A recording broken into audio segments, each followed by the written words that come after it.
Here we see the president and the first bitch.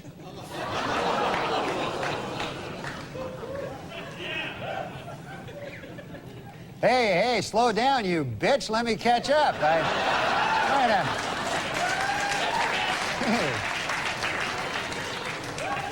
Here we see President Clinton looking for something, anything, to hug besides his wife.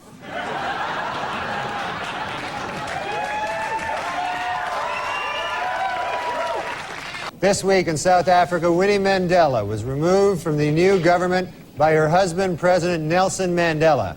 A curious Bill Clinton later called Mr. Mandela to find out how exactly you go about doing something like that.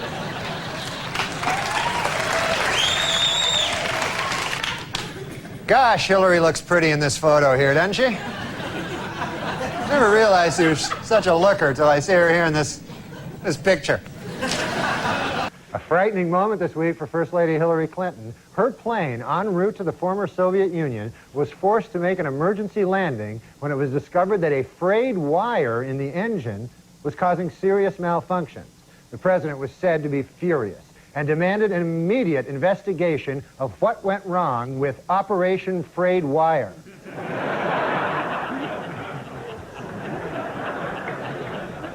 First Lady Hillary Clinton has been out of the country this week visiting the remote region of Siberia. Said the president, quote, "When the cat's away, the mice..." Oh, who am I kidding? The mouse screws plenty of women even when the cat's right here.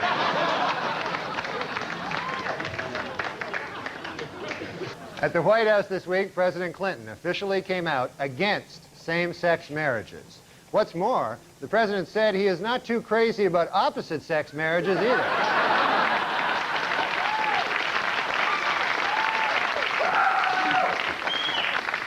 Astronaut Shannon Lucid, back on Earth after a record 6 months in space, was welcomed home Tuesday with a phone call from President Clinton.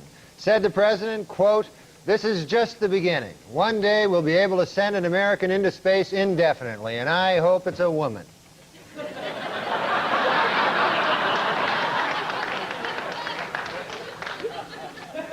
Speaking in Australia this week about the problems of being America's First Lady, Hillary Clinton joked, quote, "Perhaps I'll walk around with a bag over my head when I come out into public and have no opinions and never express them publicly or privately."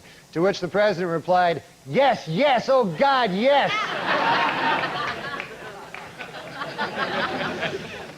As new questions arise about Hillary Clinton's role in Whitewater, the president appears to be distancing himself from the First Lady. Earlier today in his weekly radio address, the president insisted, "Hey, I sleep with hundreds of girls. I can't vouch for all of them, you know?" Though more indictments are likely in the Whitewater investigation, President Clinton is still refusing to say whether he will pardon former Whitewater associates Jim and Susan McDougal. But when asked if he would pardon First Lady Hillary Clinton, the president was crystal clear, quote, "She does the crime, she does the time." Court documents made public this week, independent counsel Kenneth Starr told a federal judge that Hillary Clinton is now a, quote, "central figure in the Whitewater criminal probe." Reacting to the news, President Clinton called the investigation a partisan witch hunt, vowing, quote, "If the First Lady is somehow convicted and has to go to jail, I will do everything in my power to wait 2 weeks to start dating."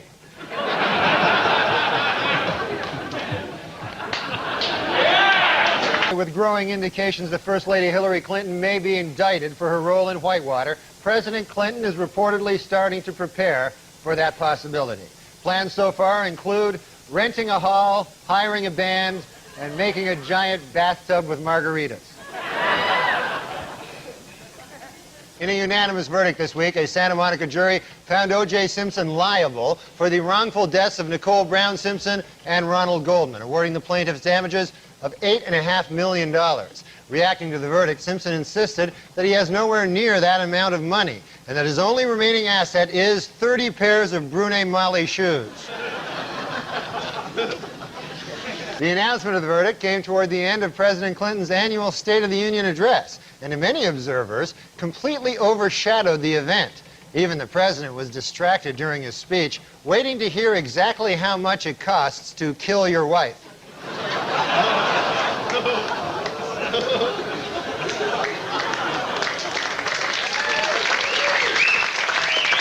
Well, more O.J. Simpson news.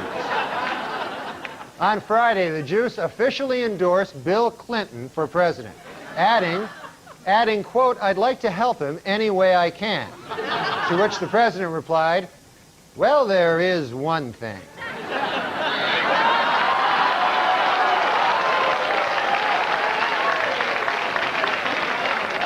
An American President, Rob Reiner's new film starring Michael Douglas and Annette Bening, opened in theaters last week. Here with his review is Update movie critic and 42nd President of these United States, Bill Clinton.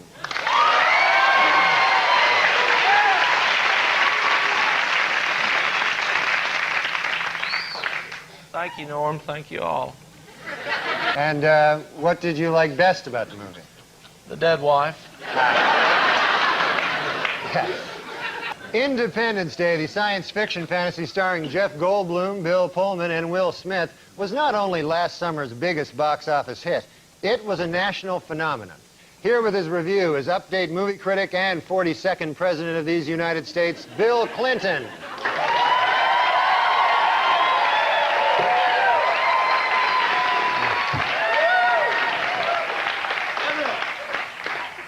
Thank you. Norm, I think it deals with some of the most fundamental questions of existence. Is there intelligent life out there? Is it friendly? If not, what if it came to Earth and killed the president's wife? I guess I never thought about that, Mr. President. I have. Every day of my life. Last week, the president vetoed a Republican bill to balance the budget, and he used a pen that belonged to former President Lyndon Johnson. Clinton has also been working his way through John F. Kennedy's vast supply of condoms.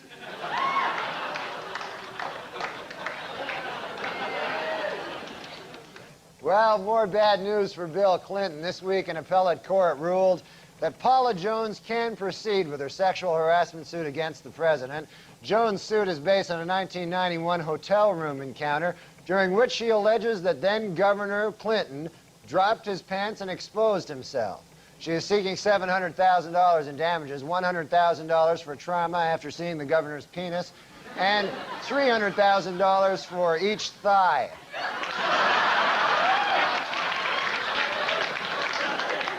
Well, Chelsea Clinton turned 16 a few weeks ago, and apparently her father has been teaching her to drive. Early reports say that under the president's tutelage, the first daughter has become exceptionally good at cruising for chicks.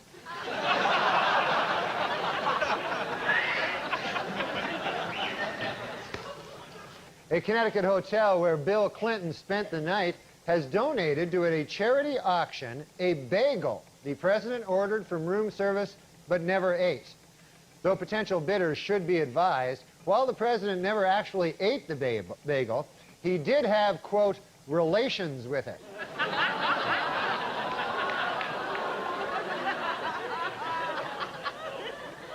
Sounds delicious. This week, President Clinton made history when he nominated Madeleine Albright to be first female Secretary of State. Responding to critics who say that she is not the best choice, the president insisted, quote, "She looks a lot better after a couple of drinks."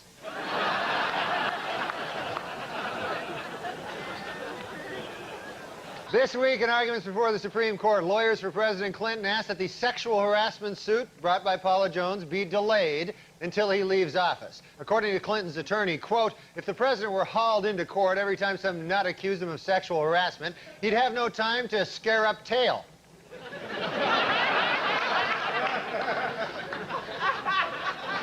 He likes scaring up the tail. Okay.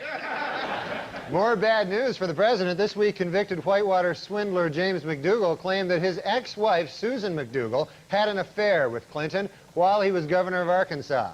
The president denied the charges, adding, quote, "If you really knew me, you'd know that I was always faithful to Jennifer Flowers." In a startling reversal, Kenneth Starr announced yesterday that he would not resign as Whitewater special prosecutor and that now he intends to stay on until the investigation is completed. This new development apparently did not trouble a confident President Clinton, who still plans to resume making conjugal visits to Susan McDougal. Yesterday, President Clinton underwent a 2-hour operation to repair damage to his knee, suffered in a fall while visiting in Florida at the home of professional golfer Greg Norman. Many were surprised to hear that the two were on friendly terms, since Greg Norman had once threatened that if he ever caught Clinton with his wife again, he'd smash his kneecap with a 5-iron.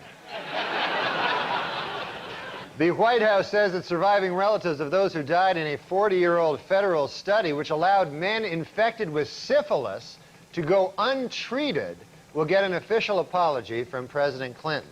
According to the president, quote, "If not for the sacrifices of these brave men, I would not be alive today."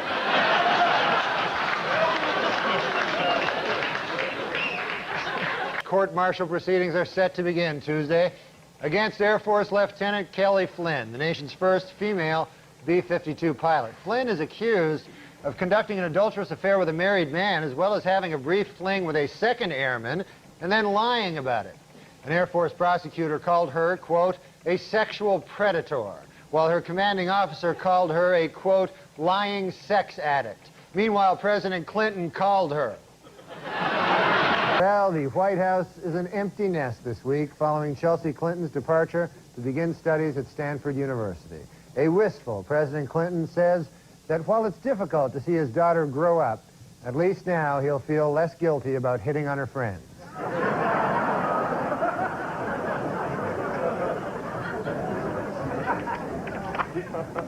According to Reno, there is no evidence he misused his office to raise money, improperly allowed contributors to stay overnight at the White House, or sought contributions in exchange for political favors. You know, it's hard for me to believe this, but for Janet Reno to send this letter, I guess it must be true. The president's sleeping with her, too. It's beyond comprehension, but... On Tom Snyder this week, actor Tony Danza said he thought the recent open display of affection by lesbian couple Ellen DeGeneres and Anne Hesh in front of President Clinton was extremely disrespectful. On hearing the comment, President Clinton responded, "Someone should tell Tony Danza to shut the hell up."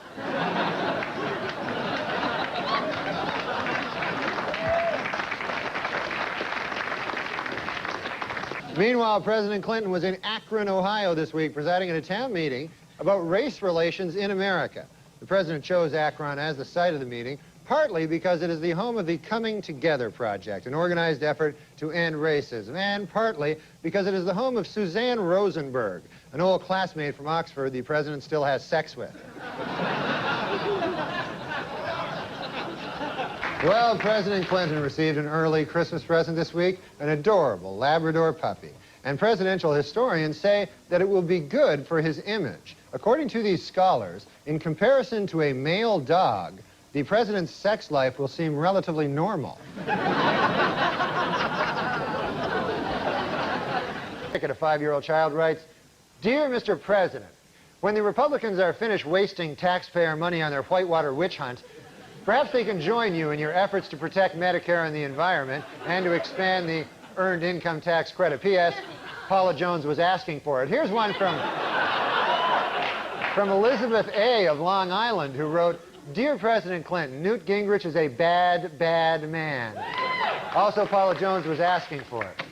The Supreme Court will begin hearing arguments over whether Paula Jones' sexual harassment suit against President Clinton may proceed. Jones, who claims that while governor of Arkansas, Clinton exposed himself to her in a hotel room, says that she can accurately and precisely describe the president's genitalia. But White House spokesman scoffed, quote, "Any woman who's worked in the state of Arkansas for the last 20 years could do that." Does President Clinton have a bent penis? Well, according to a doctor who examined him last week, the president's genitals are, quote, completely 100% normal. It should be noted, however, that the doctor who examined him also has a bent penis. That may color his findings a little. Well, as his last stop on the trip, the president met in Buenos Aires Thursday with Argentinian President Carlos Menem. During the meeting, Clinton asked Menem to continue with economic reform and protect democratic freedoms. Menem, in turn, asked Clinton to show him his bent penis.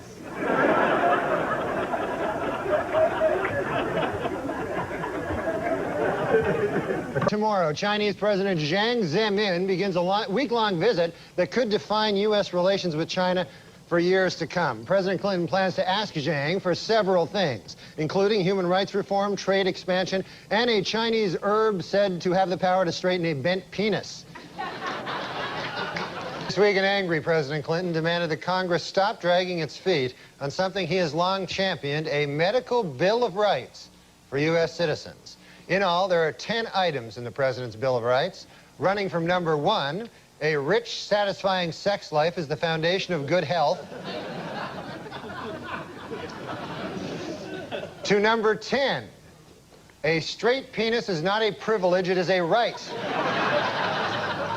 Mysterious Indonesian accused of illegally raising millions for the Democratic Party. Earlier this week, Secret Service logs showed that Mr. Wong had visited the Clinton White House more than 60 times. But on Friday, administration spokesman revealed that there are actually 2 John Wongs. Furthermore, they stressed that the John Wong who visited the White House is a different man. He isn't the fundraiser. He's the guy who killed Vince Foster. On Capitol Hill this week, 17 Republican congressmen formally asked the House Judiciary Committee whether there is sufficient evidence to begin impeachment proceedings against President Clinton. In response, the president said, quote, "Hey, you know who would have the answer to that question? Vince Foster."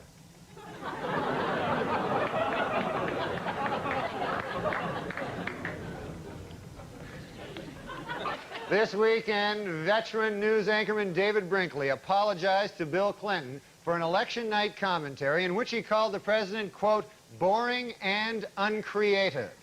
Admitted Brinkley, "There was certainly nothing uncreative about the way you moved Vince Foster's body." The president's a murderer. You didn't know that?